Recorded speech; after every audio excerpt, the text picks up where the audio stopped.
Okay, क्या हाल चाल सबका? बढ़िया हाल चाल। चलिए, हाल चाल तो बढ़िया होगा ही, होना ही चाहिए। आज अपने जो है चैप्टर नंबर 14 करने वाले हैं, इसेंशियल कमोडिटीज एक्ट 1955। ओके, ये जो चैप्टर है इसके माथा पे लिख दीजिए यहाँ पे शॉर्ट नोट चैप्टर। एकदम यहाँ से शॉर्ट नोट ही पूछा जाता है मेजॉरिटी टाइम। कभी कभी ये वहां से 4 मार्क का एक क्वेश्चन पूछ देता है, वो भी शॉर्ट नोट का ही एक्सटेंडेड वर्जन होता है। कोई बहुत बड़ा तोप चीज, कोई बहुत बड़ा यूनिक क्वेश्चन यहाँ से नहीं पूछा जाता है। यहाँ से रिपीटेड टाइप क्वेश्चन पूछे जाते हैं, बहुत ही जो बहुत ज्यादा फेमस है वही क्वेश्चन किया जाता है। क्योंकि आपका मेन जो कोर एरिया है वो इसेंशियल कमोडिटीज के अंदर नहीं है। आप जिस कंपनी में काम करोगे, हो सकता है आप किसी भी फील्ड में जाओ, जिस फील्ड में जाओगे वहां की जो कंपनियां होंगी वो शायद इसेंशियल कमोडिटीज में डील करती होंगी। तो उस समय आपको बस इतना पता होना चाहिए कि अगर अपने इसेंशियल कमोडिटी के साथ चिटिंगबाजी करेंगे तो अपने इस एक्ट के अंदर पकड़े जाएंगे। ठीक है, तो आपको इस एक्ट के बारे में वर्किंग नॉलेज चाहिए, दैट्स इट। ताकि कभी अगर ऐसा कुछ डिसीजन बोर्ड में आता है तो आपको इस एक्ट के बारे में पता रहे और आप बोर्ड को बोल सके कि ना ना ना ना सर, ऐसा कभी मत करना, आप लोग धर लिए जाओगे, ये झमेला हो सकता है। आप एक सुझाव दे सकोगे या फिर आपको एक पता रहेगा, आप एकदम निल ना हो जाओ, एकदम बेवकूफ ना बन जाओ वहां पे। सो यही मोटिव है इंस्टीट्यूट का कि इस चीज को, इस चैप्टर को आपके बुक में डाला गया है। ठीक है, ऐसा एकदम इरेलीवेंट चीज नहीं है, सबके काम में आएगा ऐसा बिल्कुल जरूरी नहीं है। ठीक है, हो सकता है कि बहुत मतलब 10% स्टूडेंट के काम में है, बट इंस्टीट्यूट बहुत ब्रॉडर टर्म में चलता है, तो वो अगर 1% भी लोगों के बेनिफिट होता है तो वो भी वो काम करता है। ठीक है, तो इसमें ऑब्वियस सी बात है ज्यादा ही लोग आएंगे। तो इसेंशियल कमोडिटीज में जो जाएंगे प्रैक्टिकल में पहुंचेंगे, शायद उनके बहुत ज्यादा काम आए या फिर ना आए, जो भी है। अपने को चैप्टर को समझना है, समझ लेंगे तो शॉर्ट नोट लिख पाएंगे, नहीं समझेंगे नहीं लिख पाएंगे। ठीक है, बहुत बड़ा तोप चीज नहीं है चैप्टर, बहुत ही इजी सा चैप्टर है, बहुत ही सेलेक्टिव आपको पढ़ना है, बहुत ही लिमिटेड जोन है इसके अंदर जो आपको इजीली याद रहने वाला है। ठीक है, स्टोरी टाइप चैप्टर रहेगा, स्टोरी आपको प्रॉपर तरीके से लिखना है, थोड़ा मार्किंग वार्किंग करके पॉइंट वाइज करके लिख देना है, दैट्स इट। ठीक है, चलो, essential commodities act 1955, as you can see act जो है 1955 का है, आजादी के बाद बना था, अपना एक्ट है। सर ये अपना एक्ट कहने का मतलब, देखो कुछ कुछ एक्ट ना अभी भी अपने पुराने वाले चल रहे हैं, मतलब इंडिपेंडेंस से पहले वाले जो एक्ट है ना उसी को अपने चला रहा है। ये अपना नया एक्ट है, अपना बनाया हुआ अपने पार्लियामेंट का एक्ट है। इस एक्ट को लाने का रीजन क्या था? अपने क्या करते हैं ना, जब जो बड़ा मतलब बड़ा बिजनेसमैन है वो क्या करेगा, सामान लिया, वो सामान स्टॉक कर लिया अपने गोदाम में। अब जब गोदाम में स्टॉक करके रखा है सामान, तो समझ रहे ना तुम, सप्लाई घट जाएगा। छोटे मोटे बिजनेसमैन का बात नहीं कर रहा, बड़े बिजनेसमैन का बात कर रहा, बड़े बड़े जो मर्चेंट आते हैं ना एकदम बिग बुल, उनकी बात कर रहा हूँ। वो क्या करते हैं, वो सामान को स्टॉक करने के लिए पूरा गोदाम का गोदाम भर दिए। अब मार्केट में हो गया सामान का कमी, जैसे ही सामान का कमी होता है उसका प्राइस भागता है ऊपर, प्राइस भागेगा वो सेल कर देंगे। इस इस जो ये जो सर्कल बना ना, इसमें बेनिफिट किसका हुआ? उस बिजनेसमैन का। एक तरफा बेनिफिट हुआ है ना, क्या सबका बेनिफिट हुआ है? नहीं, एक तरफा बेनिफिट करके गया है, बाकी सबका पॉकेट खाली कर गया बेचारा, राइट? तो ये जो सिस्टम है ना, ये सिस्टम ना हो सके, इसलिए गवर्नमेंट बोलती है कि एक काम करते हैं, अपने एक एक्ट लेके आते हैं, इसेंशियल कमोडिटीज एक्ट 1955। गवर्नमेंट जिस भी सामान को इसेंशियल कमोडिटी के लिस्ट में डालेगी, उस चीज को आप स्टॉक करके नहीं रख सकते। एक लिमिट तक आप रख सकते हो, उससे ज्यादा जाओगे तो फिर जो रेड वेड में वो पकड़ के निकाल के बेच देंगे। ठीक है, ताकि उस चीज का शॉर्टेज ना हो सके। सपोज करो, आज के टाइम पे क्या हो रहा है, पेट्रोल को कोई बहुत ज्यादा स्टोर करके रख लिया। ठीक है, बहुत ज्यादा स्टोर करके रख लिया। अभी पेट्रोल ऑलरेडी 100 के पार हो चुका है, 110 रुपए समथिंग मान लो चल रहा है। स्टॉक करके रख लिया तो अब पेट्रोल का दाम भाग के ऊपर चला जाएगा, 120 चला जाएगा। गाली कौन सुनेगा?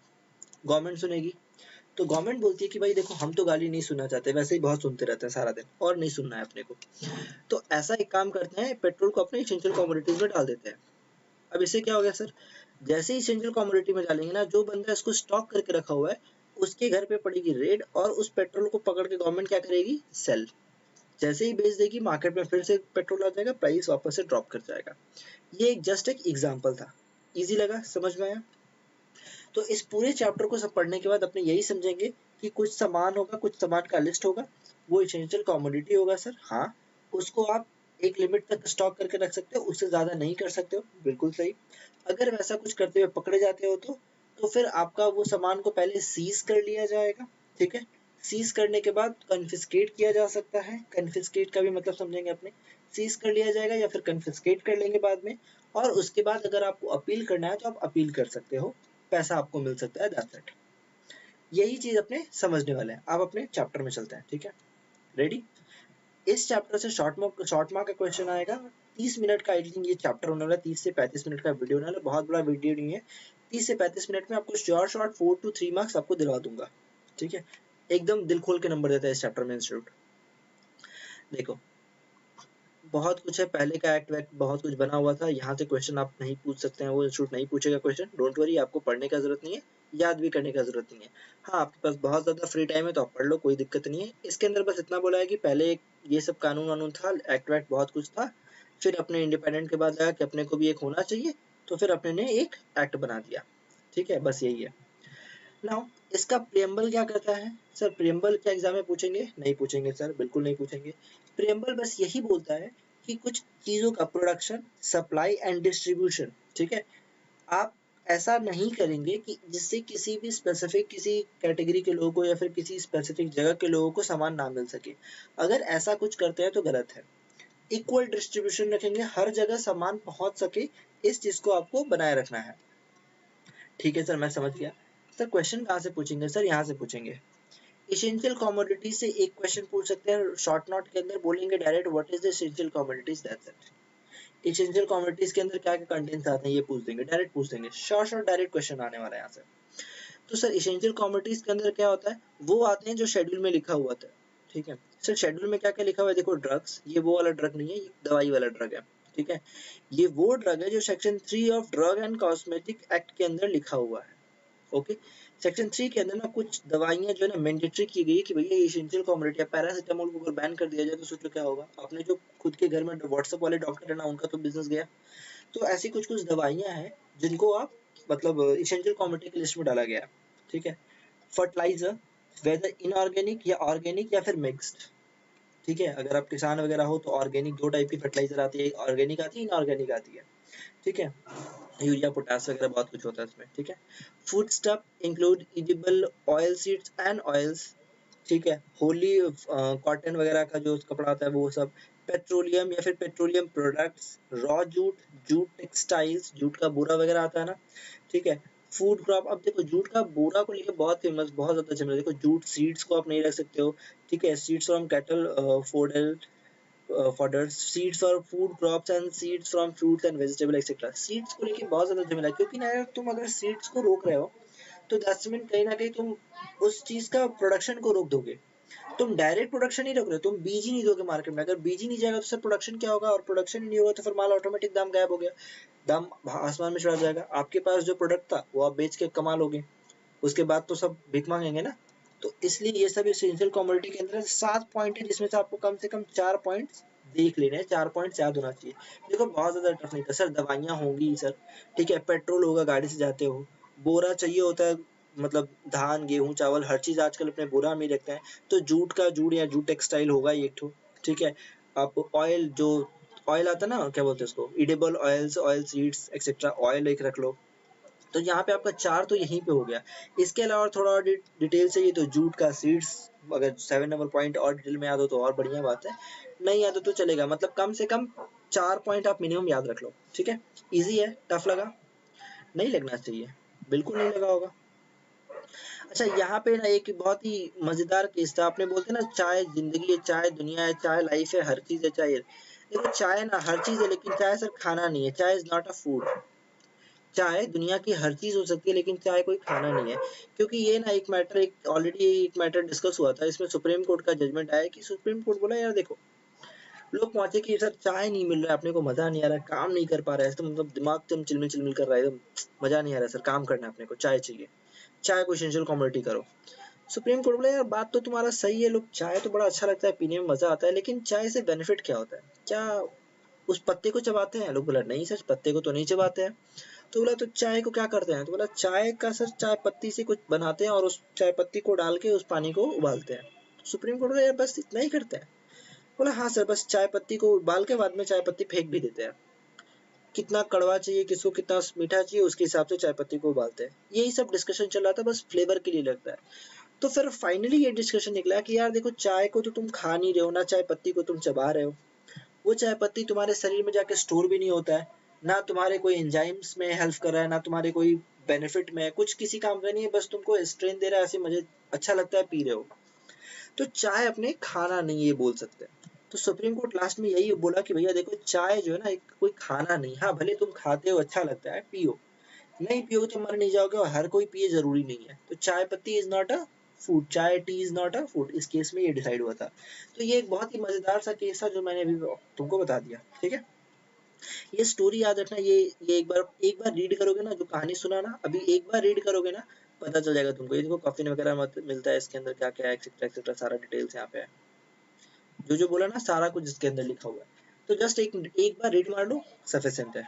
ओके ना, देखो शुगर के ऊपर बहुत ज्यादा फोकस होता है। शुगर क्या होता है ना, शुगर अपने हमेशा ऊपर नीचे चलते रहता है, क्योंकि देखो शुगर मेन जो है ना किसानों से पहुंचता है। अगर वो शुगर के नहीं उगाएंगे तो शुगर कहाँ से बनेगा। तो शुगर का प्रोडक्शन और शुगर का सीधा किसानों का गला काटता है। ओके, अगर जो शुगर का प्राइस डिटरमाइन करती है गवर्नमेंट कि इतने प्राइस पे आपका शुगर केन बिकना चाहिए मिनिमम, क्योंकि जो कंपनियां होती है ना वो बहुत चालू होती हैं और किसान थोड़े से बेवकूफ बन जाते हैं उनके सामने, तो कंपनियां उनका गला काट देगी। तो इसलिए जो प्राइस है ना मिनिमम डिटरमाइन कर देती है गवर्नमेंट, जो वो भी गला ही काट देती है एक तरीके से घुमा के देखो तो, क्योंकि वो भी कहीं ना कहीं गवर्नमेंट का ही सुनते हैं। तो यहाँ पे क्या हो गया, एक सेकंड,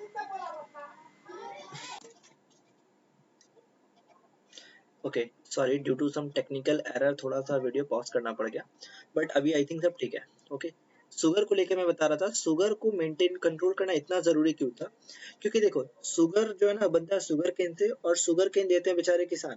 गवर्नमेंट एक स्पेसिफिक रेट बता देती है कि इस रेट पे आपको मिनिमम शुगर देना है, और फिर जो रेट वो डिसाइड करते हैं उसी के आसपास का आपका चीनी का भाव क्रिएट होके आता है। वो चीनी का भाव फिर बड़े वाले लोग को जाता है, फिर छोटे वाले रिटेल के पास पहुंचता है, फिर अपने हाथ में आता है ना, पूरा सिस्टमेटिक तरीके से पहुंचता है। तो इस सिस्टमेटिक के अंदर अगर कोई भी बंदा अगर अपने हिसाब से होशियारी करता है तो चीनी का दाम भाग जाएगा ऊपर। बेचारा किसान अगर 1 kg मतलब जो भी शुगर केन था वो अगर 10 रुपए में बेचा है, 10 एग्जाम्पल ले रहा हूँ, 10 रुपए में बेचा है और शुगर का दाम मान लो 100 रुपए या 200 चला गया, तो फिर उसका तो वो तो बेवकूफ बन गया ना। 10 रुपए में वो सेल किया था, यहाँ 200 रुपए में चल रहा है, तो बीच में एक आदमी बैठ के अकेले खा रहा है। तो इस चीज से क्या होगा ना, एक आदमी बहुत ज्यादा अमीर हो जाएगा और बाकी लोग गरीब रह जाएंगे। तो समाज में ना ऊंचा और नीचा का बहुत ज्यादा डिफरेंस हो जाएगा, अमीरी गरीबी बहुत ज्यादा माथा पे चढ़ जाएगी। तो ये चीज नहीं बना चाहिए। गवर्नमेंट का इंटेंशन होता है कि हमेशा हर चीज सिस्टमेटिक तरीके से चले, ऊंच नीच का बहुत ज्यादा गैप ना रहे। ठीक है, वो अलग बात है, थोड़ा बहुत रखना होता है, गवर्नमेंट चाहती है कि रहे, बट एक मेंटेन करके वो फिर भी चलना चाहती है अगर गवर्नमेंट अच्छी हो तो। Now next is power to issue order. किसके पास पावर है ऑर्डर इशू करने के लिए, डायरेक्ट क्वेश्चन यहाँ से पूछेंगे कि एसेंशियल कमोडिटी के अंदर किसके पास पावर है ऑर्डर इशू करने के लिए। सर सेंट्रल गवर्नमेंट के पास पावर है।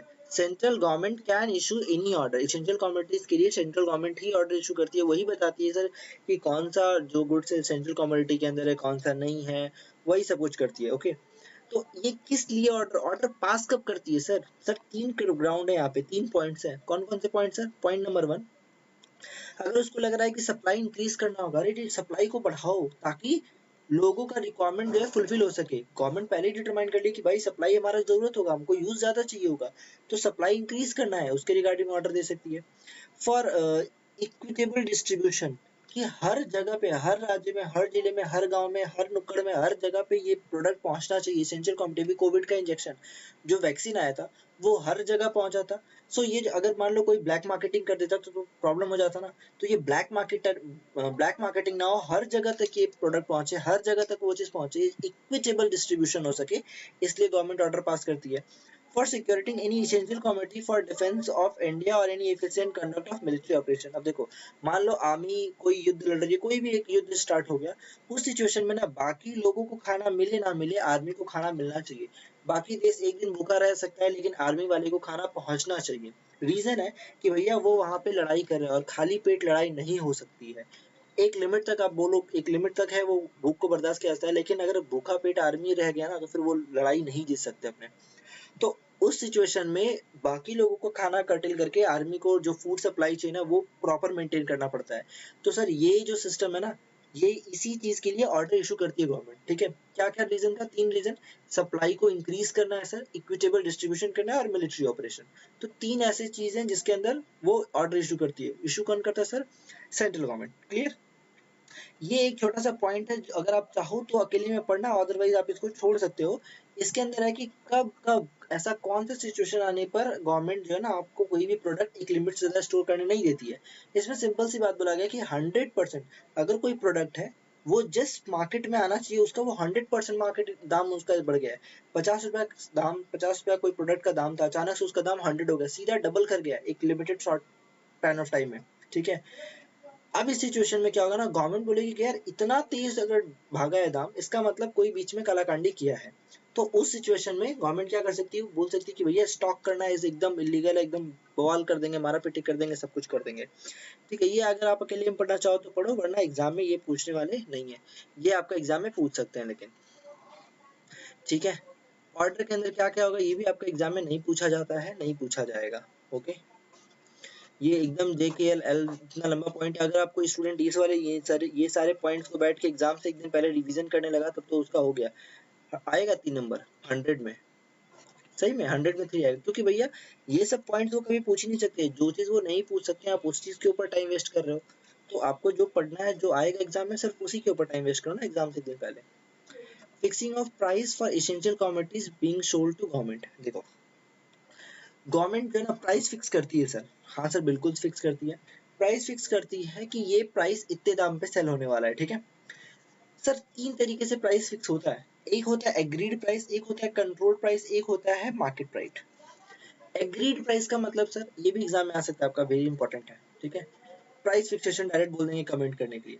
एग्रीड प्राइस क्या होता है सर? एग्रीड प्राइस के अंदर आता है ना कि आप नहीं, मतलब जो भी सेलर है और गवर्नमेंट, ये लोग आपस में बैठ के एक साथ प्राइस डिस्कस कर लेता है। अब एक आदमी तो होगा नहीं, पूरा यूनियन होता है उनका।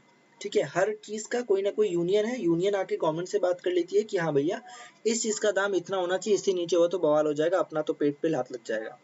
तो गवर्नमेंट उस चीज को डिसाइड करके एग्रीड प्राइस कर देती है कि ठीक है, जो आपका बीज बीज है, जो भी बीज आता है ना, फसल कृषि वगैरह में, फर्टिलाइजर वगैरह है, इन सब का मिनिमम प्राइस वो आपस में बैठ के एग्रीड प्राइस में डिसाइड कर लिए कि इतना प्राइस पे मिनिमम रहेगा। ठीक है, सेल करने का वीट वगैरह हो गया तो इतना प्राइस अपने एग्री कर लेते हैं, एग्रीड प्राइस। नेक्स्ट आता है कंट्रोल प्राइस। जब एग्री नहीं कर सकते, ऐसा कोई ऑर्गेनाइजेशन या ऐसा कोई क्या बोलते हैं उसको, यूनियन नहीं है, उस समय तो अपने एग्री नहीं कर सकते, एग्रीमेंट नहीं कर सकती गवर्नमेंट। अब हर जगह सेंट्रल गवर्नमेंट मत समझना, हो सकता है कहीं स्टेट गवर्नमेंट एग्रीमेंट किया हो। हर स्टेट अपने में एग्रीमेंट कर लेता है, क्या बोलते हैं उसको, किसान जो खेती वगैरह जो होता है ना, उसमें स्टेट गवर्नमेंट का एग्रीमेंट बेसिकली चलता है। स्टेट गवर्नमेंट आपस में डिसाइड कर ली, ये हो गया। कुछ होता है सेंट्रल गवर्नमेंट कुछ कुछ चीजों के लिए एग्रीमेंट करता है, तो एग्रीमेंट इज डिफरेंट, कभी सेंट्रल गवर्नमेंट करता है कुछ मैटर के लिए, स्टेट गवर्नमेंट करता है। सो जो भी होता है एग्रीड प्राइस होता है।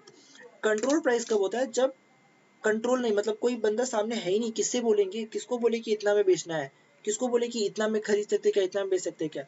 उस सिचुएशन में तो कोई अपने एग्रीमेंट कर ही नहीं सकते सर। उस समय हम लोग बोलते हैं कंट्रोल्ड प्राइस मेथड। इसमें बोलते हैं कि देखो भैया प्राइस जो है ना आपका इतना से नीचे नहीं जाना चाहिए, इतना से ऊपर नहीं जाना चाहिए। एमआरपी का नाम सुना है कभी आपने? Maximum retail price. इस लिमिट से ऊपर आप नहीं बेच सकते हो कोई सामान को, दैट इज कंट्रोल प्राइस। इस प्राइस के ऊपर वो सामान बिक ही नहीं सकता है। उस प्राइस के अंदर गवर्नमेंट ऑलरेडी देख चुकी है कि आपका प्रोडक्ट बनाने का कॉस्ट जो है ना 10 रुपये आ रहा है, वो देख रही है ट्रांसपोर्टिंग का कॉस्ट 2 रुपये आता है, वो देख रही है अगर सामने वाला बंदा प्रॉफिट रखना चाहता है तो वो अगर मान लो 5 रुपए का भी प्रॉफिट रखता है तो चलो ठीक है। नेक्स्ट जो है ना 3 रुपया कोई और प्रॉफिट रख लिया। वो सब कुछ देखने के बाद देख रही है कितना हो रहा है यहाँ पे, 5 5 3 8 2 10, मतलब देख रही है कि 20 रुपया आ रहा है। इसके बाद बोल रही है कि आप एक एमआरपी दे दो, तो एमआरपी मान लो दे दिया गया 30। इस 30 के ऊपर एट एनी कॉस्ट ये प्रोडक्ट नहीं बिक सकता है। ये जो 10 रुपया का वेरिएशन यहाँ पे दिया गया ना, इस 10 रुपया के वेरिएशन के अंदर ही सबको प्रॉफिट करना है। एक लमसम बता रहा हूँ, इसके ऊपर आप नहीं जा सकते हो, दैट इज कंट्रोल प्राइस। आप इसके ऊपर जा ही नहीं सकते हो, सेल ही नहीं कर सकते हो। ठीक है, नेक्स्ट इज मार्केट प्राइस। अब कभी कभी क्या होता है कि अपने ऐसे डिसाइड नहीं कर सकते हैं कि इस चीज का ये प्रोडक्ट होगा, इस चीज का वो प्राइस होगा। उस समय देखते हैं कि मार्केट में उस चीज का क्या भाव चल रहा है। मार्केट में अगर वो चीज 10 रुपए की बिक रही है तो फिर वो प्रोडक्ट 10 रुपए का ही होना चाहिए। उस लोकल एरिया में सब जगह 10 का बिक रहा है, कुछ स्पेसिफिक जगह वो 50 रुपए का हो गया, तो इसका मतलब क्या है, तो गड़बड़ हो गया।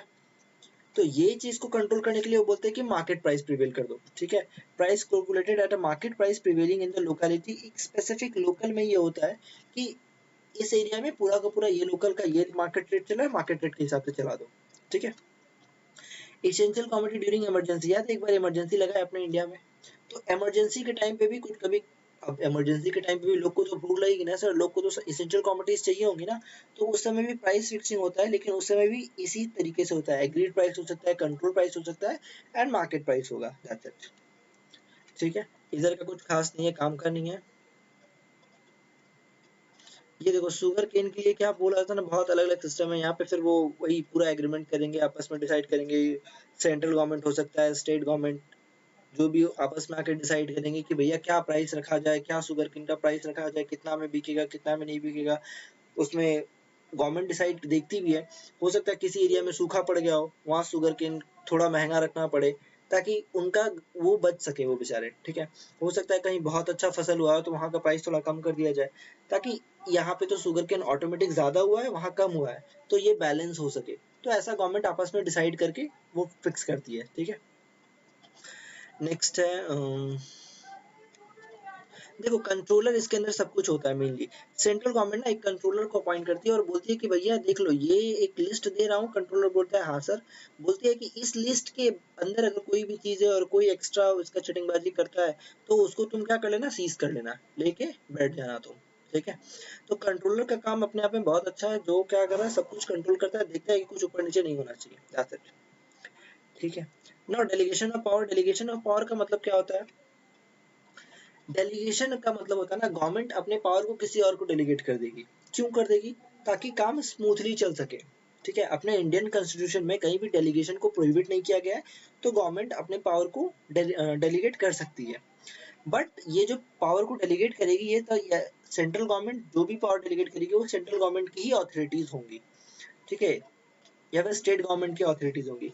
ऐसा कोई प्राइवेट पर्सन को, किसी इंडिविजुअल को नहीं बोल देगी कि तुम आज से कंट्रोल करो, तुम आज से देखो, नहीं बोल सकती। किसी प्राइवेट कंपनी को नहीं बोल सकती है, किसी को नहीं बोल सकती है। वो जो भी होंगे सेंट्रल गवर्नमेंट की अथॉरिटी होंगे। तो डेलीगेशन का एक पावर दिया गया है। ये भी एग्जाम में पूछने का चांसेस ना के बराबर है, इसलिए इसको भी काट देते हैं, ऐसे ही बोल दिया मैं। ठीक है, पढ़ाने के तो मैं हर एक पॉइंट को, हर एक पोर्शन को मैं एक्सप्लेन कर दूं, लेकिन क्या है कि वो सब चीज एग्जाम में आने वाली नहीं है। आपको मैं पूरा बता दूंगा, कोई मतलब नहीं बनेगा, बस टेंशन में आ जाओगे कि इतना कुछ याद कैसे करूं। ठीक है, burden of proof in certain cases, ये मैं बोल सकता हूँ कि 3 मार्क के लिए पूछ सकते हैं वो। बर्डन ऑफ प्रूफ किसके ऊपर आता है? वो जब सीआरपीसी में बताया था ना लास्ट वीडियो में, तो सीआरपीसी के अंदर मैं बताया था कि बर्डन ऑफ प्रूफ क्या होता है। ठीक है, उसमें मैं एक्सप्लेन किया था बर्डन ऑफ प्रूफ किसके ऊपर आता है, किसको प्रूफ करता है। एविडेंस एक्ट के अंदर भी मैंने एक्सप्लेन किया था सेम चीज। तो बर्डन ऑफ प्रूफ का मतलब होता है ना, आप निर्दोष हो ये बात कौन साबित करेगा। ठीक है, बर्डन ऑफ प्रूफ यहाँ पे माना जाएगा जो बंदा इस चीज का घोटाला करके बैठा हुआ है। सपोज करो चीनी आपके गोदाम में एक्सेस भरी पड़ी हुई है। ठीक है, चीनी आपके गोदाम में पड़ी हुई है ना, तो ये अब आपकी जिम्मेदारी है कि आप ये प्रूव करो कि ये चीनी मैंने चिटिंगबाजी के पर्पज से नहीं ली है। ये जो चीनी है मेरा गिल्टी माइंड नहीं था, ये अब आपको प्रूव करना है। नॉर्मली क्या होता है, नॉर्मल सिस्टम में क्या होता है कि जब तक आपका गिल्ट प्रूफ नहीं होता है, आप इनोसेंट है ना। यहाँ पे गवर्नमेंट बोलती है कि नहीं, हम मान लिए कि तुम चोर है, हम मान के चुके हैं कि तुम चोर है, तुम अपने आप को निर्दोष साबित करके दिखाओ। तो ये होता है बर्डन ऑफ प्रूफ। आपको प्रूफ करना है कि नहीं नहीं हम चोर नहीं है। ठीक है, अगर कुछ नहीं प्रूफ कर पाए तो आप चोर मान ले जाओगे। ठीक है, अगर बर्डन ऑफ प्रूफ उसके ऊपर रहता तो तुम साबित करो कि हमने चोरी की है। अगर तुम कुछ साबित नहीं कर पाएगा तो हम ईमानदार हैं, दैट्स इट। समझा, बर्डन ऑफ प्रूफ किसके ऊपर होता है। नाउ नेक्स्ट इज आगे बढ़ते हैं। Confiscation is very important. यहाँ से डायरेक्ट क्वेश्चन 5 मार्क का पूछ सकते हैं या 4 मार्क का पूछ सकते हैं। यहाँ से वो पूछेंगे तो यहाँ से बहुत ज्यादा चांसेस है क्वेश्चन करने का। और एक मेंसरिया वाला पॉइंट है, वहां से कमेंट बेस्ड क्वेश्चन पूछते हैं वो। ठीक है, सीज का मतलब होता है आपका सामान है, ठीक है सर, हम लेके रख लिए, आपका ये गुड्स मिला मेरे को, हमने लिया रख लिया, हमने बोला हम इसको चेक करेंगे, चेक करके बाद में बताएंगे, भी जाओ बाद में आना। सीज करने के अंदर ना, प्रोडक्ट आपका, ये सामान आपका है, सामान आपके ही नाम पे है, सब कुछ आपका है, बस हम रख के उसको चेक करेंगे कि क्या है, क्यों है, कैसा है, सब कुछ देखेंगे। अगर ये चीज सही है तो हम वापस कर देंगे, सॉरी सर गलती से ले लिया था, मतलब मेरे को कुछ प्रॉब्लम गलत पता चला था। अगर इसमें गलती मिल गया तो अपने इसको क्या करेंगे, कन्फिस्केट कर लेंगे, बोलेंगे सुनो तुमने किया है घोटाला, ये अब हमारा, हम इसको बेच के पैसा ले लेंगे। कॉन्फिस्केट ज्यादा गंदा होता है। कॉन्फिस्केट कर लिया मतलब ना, गवर्नमेंट ने जब्त कर लिया आजीवन, अब वो कभी नहीं मिलने वाला आपको। सीज के अंदर क्या होता है, हम लिए हैं, देखेंगे अभी, अगर वो सच में गंदा रहा तो सीज कर लेंगे, अरे कॉन्फिस्केट कर लेंगे, अगर ठीक रहा, कोई दिक्कत नहीं रहा तो वापस कर देंगे। दैट इज सीज का गुड्स वापस होता है, कन्फिस्केट का नहीं। अभी अपने एक अपील पढ़ेंगे, उसमें देखेंगे कि अगर आपका गुड्स कन्फिस्केट हो गया तो आप अपील कर सकते हो। तो अब माल बेच दिया मैंने, तो इस कॉपी को क्या किया, बेच दिया, ठीक है। तो अब बेच दिया तो वापस तो मिलेगा नहीं, तो क्या करूंगा, जो पैसा मिला था वो पैसा आपको दे दूंगा, सर देखो आपका गुड्स बेचा था तो 5 लाख मिला था, वो पैसा आप ले लो, ठीक है। Confiscation of essential commodities. अब एसेंशियल कमोडिटीज जो भी सीज की गई है वो सबसे पहले कलेक्टर के पास भेज दी जाएगी, जो भी डिस्ट्रिक्ट है वहाँ के कलेक्टर जो है उसको भेज दिया जाता है कि सर देखो इतना का आपने माल पकड़े हैं चिटिंगबाजी वाला, ठीक है। अगर उसको लगता है कि हाँ यार बात तो सही है, तो कॉन्ट्रावेशन हुआ है ऑर्डर का, तो अब वो चेक करेगा कि वो जो गुड्स है वो क्या है, क्या वो डिस्ट्रॉय हो जाएगा with in small span of time, 2-3 दिन में खराब हो जाएगा क्या। अब गवर्नमेंट एसेंशियल कमोडिटी वो होती है जो जल्दी खराब होने वाली होती है नॉर्मली, ठीक है। तो गवर्नमेंट देखा यार, कलेक्टर दिख रहा है यार ये तो खराब हो जाएगा, या तो इसका मार्केट में हो सकता है खराब ना हो, लाइक पेट्रोल खराब नहीं होगा, बट हो सकता है उसका मार्केट में बहुत ज्यादा जरूरत है, अगर उसको हम सीज करके रखेंगे फाइनल ऑर्डर तक, तो उसकी वजह से मार्केट में दाम बढ़ जाएगा, प्रॉब्लम हो जाएगा, क्राइसिस आ सकता है। तो इसलिए गवर्नमेंट क्या करेगी, वो कलेक्टर बोलेगा सुन एक काम कर, माल लेकर आया है, बोला हाँ, एक काम कर इसको बेच दे, ठीक है, सीज किया है वो, ठीक है, क्योंकि वो देख रहा है कि लिमिट से ज्यादा, काम बोलेगा क्या, इसको बेच दे, बेच के जो पैसा आएगा, अब वो पैसा is a matter of dispute, ठीक है। आपके पास 100 लीटर क्या बोलते हैं उसको, पेट्रोलियम मिल गया, इसेंशियल कमोडिटी था पेट्रोलियम, आप कलेक्टर क्या बोला, एक काम करो इसको रखो मत, इसको बेच दो, रखेंगे तो रखने का स्टोरेज का झमेला अपने को, ठीक है, ऊपर से मार्केट में भी शॉर्टेज हो जाएगा, तो एक काम करो इसको बेच दो और कैश इजी रखना, बैंक अकाउंट में पड़ा रहेगा, बेच के कैश रख लिए। अब आपस में डिस्प्यूट किस बात पे चल रहा है, उस तेल को लेकर डिस्प्यूट चल रहा है, अगर वो तेल का ऑर्डर मेरे गवर्नमेंट के फेवर में आ गया तो वो पैसा मेरा, गवर्नमेंट का, अगर वो ऑर्डर उस बंदे के फेवर में आ गया तो पैसा उसका, वो अकाउंट का पैसा निकाल के उसको दे देंगे, इजी। यहाँ पे एक प्रोवाइजो क्लॉज है, वो पढ़ने लायक है, ये वेरी इंपॉर्टेंट प्रोवाइजो क्लॉज है, इसमें बोला जाता है कि अगर कोई एनिमल, ये नॉर्मली लोग नहीं पढ़ते हैं, यहाँ ध्यान से लिखना है, कोई एनिमल है या फिर कोई वेसल है, ठीक है, या फिर कोई अदर कोई व्हीकल वगैरह है, तो उस चीज को अगर पकड़ा गया है, अब नॉर्मली क्या होगा, तुम किसी ना किसी व्हीकल से ही लेके जा रहे होगे, किसी वेसल से लेके जा रहे होगे, ठीक है, अब कुछ नहीं मिला तो तुम बैलगाड़ी लेके जा रहे होगे सामान, उस सिचुएशन में तुम्हारी गाड़ी भी सीज कर ली गई होगी, राइट। तो बोला जाएगा एक काम करो, जो गाड़ी का दाम है, ठीक है, मार्केट प्राइस जो है ना उतना देकर तुम अपना व्हीकल लेके जाओ, तुम्हारी गाड़ी छूट जाएगी लेकिन तुमको पैसा भरना पड़ेगा, हर्जाना देना पड़ेगा, उसके बाद जाके मार्केट वैल्यू पे जो प्राइस है वो देके उसके बाद लेके जाओ। सो ये एक ट्रिकी पॉइंट था, ये मैं आपको बता दिया। देखो सीज एंड कन्फिस्केट मैं बता ही दिया हूँ, सीज के अंदर क्या होता है, गवर्नमेंट बस अपने पोजीशन में लेती है, मालिक अभी भी आप ही हैं, अपने पास रखे हैं, बस चेक करेंगे सब ठीक ठाक है, अगर सब ठीक ठाक रहा तो वापस कर देंगे, गड़बड़ रहा तो कन्फिस्केट कर लेंगे, उसको बेच देंगे और पैसा भी रख लेंगे, बोलेंगे भाग यहाँ से, गवर्नमेंट के साथ चिटिंगबाजी नहीं चलेगा।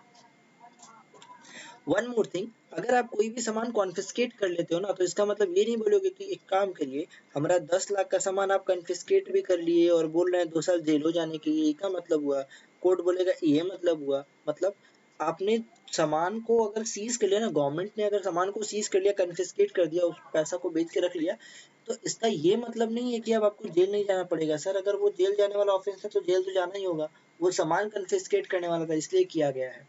अब कस्टम, मान लो दुबई से आ रहे हो और सोना लेकर आ रहे हो, ठीक है, एकदम इतना मोटा सोना कब बाहर लेकर आए हो, कस्टम वालों ने पकड़ लिया, तो आप क्या बोलोगे, एक काम करो सोना रख लो हमको जाने दो, नहीं सुनेगा वो, पहले तो बोलेगा पहले काम करिए आप साइड में आइए, ठीक है, अलग उनका रूम होता है, एकदम ऐसे मुस्टंडे टाइप एकदम बड़े बड़े लोग रहते हैं, वो बोलते हैं कि काम करो पहले साइड में आओ, नहीं आओगे तो इसे गोदी में उठा लेंगे, उठा के लेके जाएंगे, ठीक है, उसके बाद पूरा एकदम थर्ड क्लास चेकिंग होगा पहले कि भैया देखो और कुछ तो नहीं छुपा के रखा है, डायमंड वायमंड तो नहीं है इसके अंदर, तो वो डायमंड वगैरह मतलब सब कुछ चेक करेंगे, चेक करने के बाद अब वो जो है आपको पकड़ के रखेंगे, भैया ऐसे नहीं जाने देंगे, वो सोना तो आपका एविडेंस है, वो तो कन्फिस्केट हो गया, अभी तो तुम चलो, अभी तो तुम्हारे ऊपर कानूनी कार्रवाई होगी, अब तो तुम जेल खटोगे। तो एग्जांपल दे रहा हूँ, यही सब सिस्टम है, ठीक है, स्मगलिंग करते हुए बोल रहा हूँ, ठीक है, अब कुछ और वे में मत ले लेना कि सर ऐसे सोना लाना ही गलत है क्या, स्मगलिंग कर रहे हो तो गलत है, ऐसे लोग लाते ही हैं, एक लिमिट है उसके अंदर आप ला रहे हो तो कोई दिक्कत नहीं है।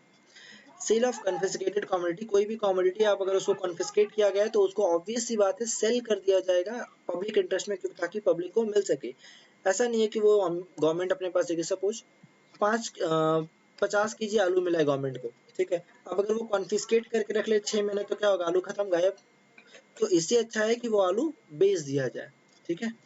सेम चीज disposal of cell proceed of confiscated good, जो भी माल आया है उसको बेच दो, बेच करके पैसा रख लो, पैसा बाद में दे देना, ठीक है। Next is appeal, appeal against the confiscated order, अगर कोई भी कन्फिस्केशन हो गया है, ठीक है, कन्फिस्केशन मतलब फाइनल ऑर्डर होता है एक तरीके का, ठीक है, एडजुडिकेशन लेवल पे फाइनल ऑर्डर आ गया, पहले क्या हुआ होगा, सीज हुआ होगा सर, सीज होने के बाद उसका चेकिंग हुआ होगा एंड फिर उनका फाइनल ऑर्डर क्या होगा कि कन्फिस्केट कर लो। कन्फिस्केट करने के बाद अब अगर आप चाहते हो कि आपका पैसा वापस आ जाए तो आपको क्या करना होगा, स्टेट गवर्नमेंट के पास within 1 month from the date of confiscation आपको अपील करना पड़ेगा। अगर स्टेट गवर्नमेंट को लगता है कि कन्फिस्केशन का ऑर्डर रॉन्ग था तो स्टेट गवर्नमेंट क्या करेगी, वो पैसा आपको दिलवा देगी। अगर स्टेट गवर्नमेंट को लगता है कि वो ऑर्डर एकदम राइट था तो बोलेगी बाय बाय, पैसा नहीं देंगे, good night. Next is cognizance of offence, जब अपने सीआरपीसी पढ़ रहे थे ना उसमें उस टाइम भी अपने पढ़े थे cognizable offence and non cognizable offence, right, याद है कुछ। और इसके अलावा कॉग्निजेंस का मतलब होता है ना कि कोर्ट कब इस मैटर पे कॉग्निजेंस अपना टाइम यूज कब करेगी, अपना टाइम कब देगी कोर्ट, कोर्ट इस मैटर को कब सुनेगी, that is cognizance of court, court इस मैटर को कब अपने रूल्स में लेके कब देखना स्टार्ट करेगी, ठीक है। तो इसके अंदर होता है कॉग्निजेबल है भैया, तो कॉग्निजेंस नॉर्मली जो वर्ड आता है ना, cognizance is a different word and cognizable is a different word. Cognizance मतलब होता है कोर्ट अपने ध्यान में कब उस मैटर को लेके आएगी, कॉग्निजेबल मतलब होता है कि उस मैटर पे सीधा उठा के जेल में डालो, मजिस्ट्रेट का वारंट का कोई झमेला नहीं है। आप समझ, आप एक गाड़ी से जा रहे थे, मैं तो रास्ते से जा रहा था, पीछे आलू लेके जा रहा था, अब बीच में क्या होगा, पकड़ लिया तो क्या बोलोगे, वारंट लेके आओ, तब तक कि मैं भाग जाऊं, नहीं, तो कहीं नहीं भागना है, वो तुरंत उठा के जेल में डालेगा कि भैया ये तो लेके जा रहा था, रास्ते में पकड़ लिया इसको, तो दैट इज नो वारंट, बिना वारंट के सीधा अरेस्ट करने का पावर है, दैट इज कॉग्निजेबल ऑफेंस है ये आपका, ठीक है। नॉन कॉग्निजेबल ऑफेंस में क्या होता है ना, वारंट लगता है, बिना वारंट का आपको नहीं पकड़ा जा सकता है, वारंट लेकर आओ, वारंट लेने के बाद ही आपको उठा के अरेस्ट किया जा सकता है, बिना वारंट नहीं कर सकते, बट कॉग्निजेबल में अपने सीआरपीसी में भी पढ़ चुके हैं ये चैप्टर। पब्लिक सर्वेंट को भी नहीं बख्शा जाएगा, अगर पब्लिक सर्वेंट स्टेटिंगबाजी के केस में पकड़ा जाता है तो पब्लिक सर्वेंट भी नहीं बच सकता है। Mains Riya again very important 3 mark direct short note question 1 and 2, बस 2 क्वेश्चन बचे हैं, ये वाला एक, ठीक है। कल्पेबल मेंटल स्टेट और मेंस रिया, मेंस रिया कौन सी रिया, रिया नहीं, मेंस रिया बोला, आप गंदा सोच रहे हो। मेंस रिया का मतलब होता है कि देखो कभी भी कोई क्राइम देखते हैं ना, क्रिमिनल चीज देखते हैं ना, तो उसके अंदर इंटेंशन बहुत इंपॉर्टेंट होता है।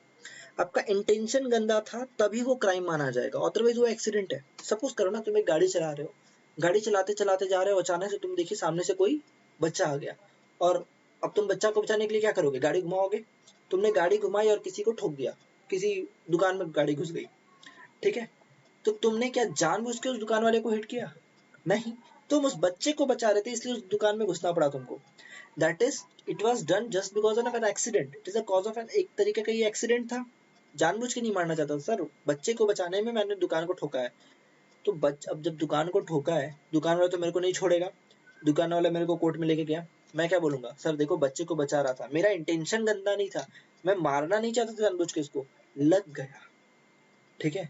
गाड़ी चला रहा था, ब्रेक फेल हो गया, अब ब्रेक फेल हो गया तो क्या हो गया, गाड़ी तो ठोकेगा कहीं ना कहीं, जहां ठोका वो तो बंदा केस करेगा अपने पे, तो वो देखेगा भाई इंटेंशन था क्या तेरा ठोकने का, बोला इंटेंशन नहीं था सर, देखो टेक्निकल चीज है, मशीन है, खराब हो ही सकती सर, मैं क्या कर सकता हूँ, ना मेरा ना आपका बस, किसी का बस नहीं चलने वाला है, मैंने सर्विसिंग कराई थी, अब देख लो सर्विसिंग कराई है, लाइसेंस का है, सारा एविडेंस है, सब कुछ प्रॉपर, पेपर वगैरह परफेक्ट है, दैट्स मीन आपका इंटेंशन गंदा नहीं था, वो कोर्ट डिसाइड करता है कि आपका इंटेंशन खराब था या नहीं, तो अगर आप इंटेंशन प्रूव कर देते हो कि नहीं सर मेरा इंटेंशन तो बढ़िया था लेकिन ऐसा हो गया, करना नहीं चाहते थे हो गया, दैट्स अ मेंस रिया, ठीक है। तो जब भी अपनी क्रिमिनल केस देखेंगे ना, वहां पे मेंस रिया बहुत इंपॉर्टेंट होती है, वहां पे ये देखते हैं कि अब क्या ये आप करना चाहते थे या अपने आप हुआ है। सिविल मैटर में mains Riya is not an essential ingredient, ठीक है, सिविल मैटर में नहीं देखेंगे, आप सिविल, आप मान लो कोई फॉर्म फाइल करना है, ठीक है, एनुअल रिटर्न भरना था आप भूल गए, ठीक है, एनुअल रिटर्न कंपनी एक्ट के अंदर होता है ना, एनुअल रिटर्न भरना था आप भूल गए, अब क्या बोलोगे, सर सुनो ना सर, सर गलती से भूल गया, माथा में हेडेक चल रहा था, रात को सोया नहीं था सर, सुबह भूल गया, एकदम ध्यान से उतर गया सर, सॉरी सर, पेनल्टी मत लो, सुनेगा क्या एमसीए, एकदम नहीं सुनेगा। तो अगर किसी एक्ट का भी अगर आप नॉन कंप्लायंस करते हो तो भी कोई ये नहीं दिखा जाएगा कि आपका इंटेंशन था कि नहीं, जैसे ही आपने एक्ट को तोड़ा, आपका इंटेंशन कोई नहीं सुनने वाला, ठीक है। क्रिमिनल केस में क्या होता है, कुछ कुछ मैटर में क्या होता है, अब आप गाड़ी सच में मारना चाहते थे, नहीं मारना चाहते, तो ये तो किसी एक्ट में नहीं लिखा हुआ है, कैसे पता चलेगा? इंटेंशन चेक करेंगे, मेंसरिया चेक करेंगे, गिल्टी माइंड है कि नहीं, आप माइंड गंदा था, गंदा सोच था कि नहीं, तो गिल्टी माइंड सोचना है आपको, ठीक है। मैंने तीनों मैटर बता दिया। एक बता दिया, कोई कॉन्ट्रैक्ट किया था, मैंने और आपके बीच में कॉन्ट्रैक्ट हुआ था कि सर पैसा वापस कर दूंगा, पैसा वापस नहीं किया। अब जब पैसा वापस नहीं किया तो मैं कैसे प्रूफ करूंगा कि मेरा गिल्टी माइंड था कि नहीं? कुछ प्रूफ करना। यहाँ पे क्या ब्रीच हुआ ना एग्रीमेंट, बात खत्म सर, आपका गंदा माइंड था, मान लेंगे, ये प्रिजम्पशन है कि वो आपका गंदा माइंड था, आपने मेरा जानबूझ के, मैंने चेक दिया, बाउंस हो गया, मेरा गंदा माइंड प्रूफ मानना जाएगा कि भैया मैंने चेक दिया है, मेरे को क्यों नहीं, मेरे अकाउंट में पैसा क्यों नहीं था, दैट्स माई फॉल्ट, ठीक है। तो ये मेरा गलती है। दूसरा, एक्ट का कभी आप वायलेशन करते हो तो आपका मेंसरिया फेंसरिया बात भाड़ में गया सर, डायरेक्ट जैसे ही आपने नॉन कंप्लायंस किया ना, आप चलो अंदर, आपने गलती किया है, बात खत्म, पेनल्टी वगैरह फाइन वगैरह दो। मेंसरिया क्या होता है? अब तीसरा क्या है, क्रिमिनल केसेस। तो क्रिमिनल केसेस बोले तो सर, बोले तो आपने अपने गोडाउन में, आपके पास 100 गोडाउन थे और 100 गोडाउन में हजार किलो आलू उठा के रखा हुआ है, प्याज उठा के रखा हुआ है, अपने वीट रखा हुआ है, बुरा बुरा ऐसा सामान पड़ा हुआ है, सड़ रहा है, ऐसा रखा हुआ है। तो इस वक्त आपको प्रूफ करना पड़ेगा सर मेरा इंटेंशन क्या था, सर मेरा इंटेंशन था ये सभी गरीबों में बांटने का। अगर आप प्रूफ कर दो तो बच गए, इंटेंशन ही प्रूफ नहीं कर पाए तो आप गिल्टी माने जाओगे, simple. So this is a very important short type question, short mark का क्वेश्चन आने वाला है, या ये वाला पॉइंट आपको वेरी इंपॉर्टेंट, अगर आप ये केस स्टडी का नाम लिख पाओ तो बहुत अच्छा है, नहीं लिख पाओ तो कोई बात नहीं है, 2 नंबर से मिल जाएगा आपको, ठीक है। 3 मार्क्स का वो पूछेंगे। Next is culpable mental state. अब इसका मतलब क्या होता है ना, जब आप कोई भी कालाकांड कर रहे हो तो पहली बात तो कोर्ट ये मान के चलेगी कि आप अपने पूरे होशो हवास में कोई काम कर रहे हो, ठीक है। आप ऐसा नहीं बोल सकते कि मेरे को तो पता नहीं था, हम तो पागल हैं, हम तो नींद में चल रहे थे, कोर्ट नहीं सुनेगी अनटिल अनलेस वो प्रूफ किया जाए, ठीक है। अगर वो प्रूफ हो जाता है कि इसका मेंटल कंडीशन ही खराब है सर, ये तो पूरा पागल है, हमेशा ही पागल वाला काम करता है, तो फिर बच जाओगे। अगर आप प्रूफ ही नहीं कर पाते हो कि हम मेंटल कंडीशन, कुछ प्रूफ ही करने का जरूरत नहीं सर, वो हमेशा मान के चलेंगे कि आप हमेशा एकदम फ्रेश माइंड से काम करते हो, तो that is culpable mental state. आपका नियत ही खोट था, आप जानबूझ के खोट्टा वाला काम किया, खोटू खोटू इंसान हो तुम, ठीक है। चलो, और तो कुछ नहीं है, और तो इस चैप्टर के अंदर कुछ भी नहीं है। टेस्ट योरसेल्फ, ये क्वेश्चन यहाँ से डायरेक्ट वेरी इंपॉर्टेंट है, इन्हीं 5 में से एक क्वेश्चन बहुत ज्यादा टाइम में पूछा जाता है, ठीक है।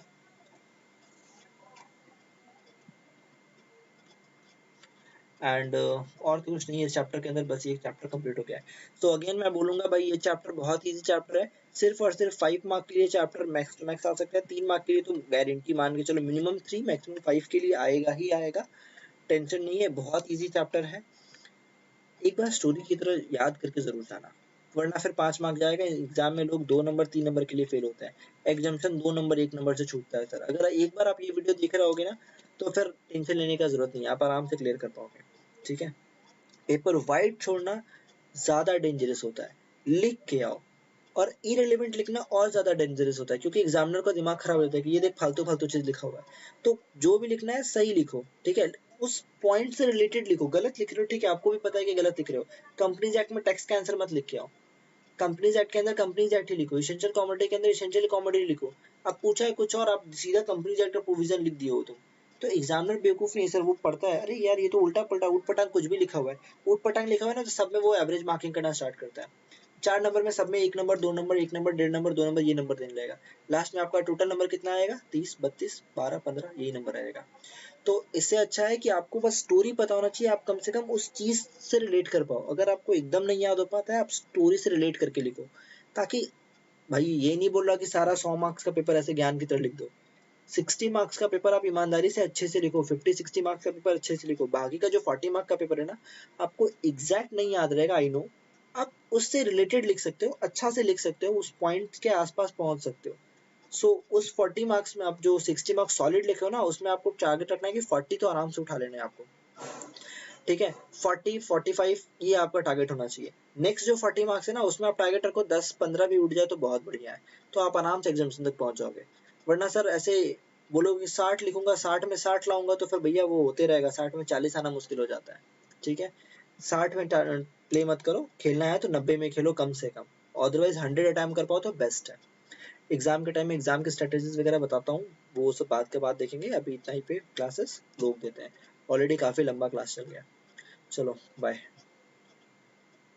चैनल को सब्सक्राइब जरूर करो, दोस्तों के साथ शेयर जरूर करो, लाइक करो, कमेंट करो। कोई भी डाउट है तो डिस्क्रिप्शन में फोन नंबर दिया हुआ है, फोन करके पूछ लो। फोन मत करो, व्हाट्सएप करके पूछ लो। चलो।